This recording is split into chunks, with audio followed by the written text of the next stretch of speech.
Team India world cup గెలిచిన తర్వాత celebrations మధ్య ఒక పెద్ద వివాదం మొదలైంది. టీమిండియా స్టార్ ఆల్రౌండర్ హార్దిక్ పాండ్యాపై ఇప్పుడు ఒక లీగల్ కంప్లైంట్ నమోదైంది. ఆయన భారత జాతీయ జెండాను అవమానించాడని ఆరోపణలు వస్తున్నాయి. అసలు ఏమైంది? ఇప్పుడు పూర్తిగా తెలుసుకుందాం. ఇటీవల టీ20 వరల్డ్ కప్ గెలిచిన తర్వాత స్టేడియంలో తీసిన కొన్ని ఫోటోలు సోషల్ మీడియాలో ఇప్పుడు వైరల్ గా మారాయి. ఈ ఫోటోలో హార్దిక్ పాండ్యా తన భుజాలపై భారత జాతీయ జెండాను వేసుకొని కనిపించారు. ఇది సాధారణంగా చాలా మంది ప్లేయర్లు చేస్తారు, జెండాపై ప్రేమను చూపించడానికి.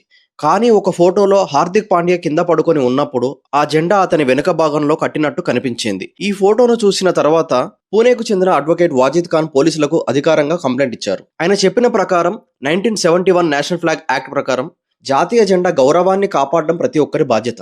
కానీ హార్దిక్ పాండ్యా సెలబ్రేషన్ సమయంలో జెండాను వెనుక భాగంలో కట్టుకొని డ్యాన్స్ చేయడం మరియు నేలపై పడుకొని ఉండడం జాతీయ జెండాకు అవమానమని ఆయన ఆరోపించారు. ఈ కంప్లైంట్ పూణేలోని శివాజీనగర్ పోలీస్ స్టేషన్లో నమోదైనట్టు సమాచారం.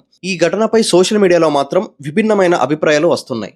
కొంతమంది అభిమానులు చెబుతున్నారు హార్దిక్ పాండ్యా దేశం గెలిచిన ఆనందంలో జెండాను గర్వంగా ధరించాడు.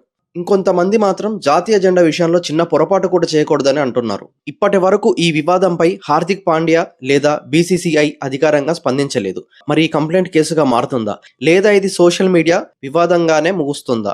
మీ అభిప్రాయం ఏంటి? కామెంట్లో తప్పకుండా తెలియజేయండి.